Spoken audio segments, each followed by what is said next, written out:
সূরাতুল মুলক যে ব্যক্তি রাতের বেলা তেলাওয়াত করবে, কোন সূরা ভাই?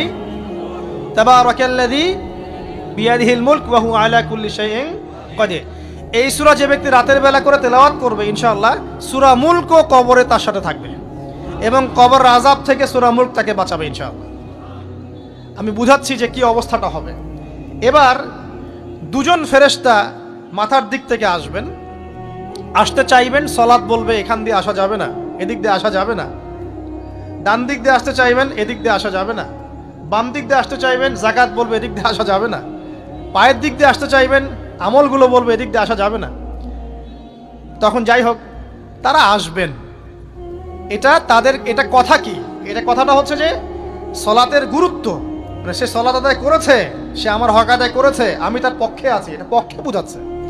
রোজা বলবে আমি ওর পক্ষে আছি, তাকে আপনি কোনো শাস্তি দিবেন না, আমি তার পক্ষে আছি। আপনারা দুজন তাকে শাস্তি দিবেন না, আমি যাকাত তার পক্ষে আছি, এটা পক্ষে থাকার কথা। তারপরেও তারা আসবেন, চোখগুলো হবে নীল এবং কালো বর্ণ, নীলাপ চোখের কালো। মুনকার নাকি উঠে বসিয়ে দেওয়া হবে। এবার তিনটা প্রশ্ন। প্রথমে প্রশ্ন হচ্ছে কি, মান রব্বুক, তোমার রবকে?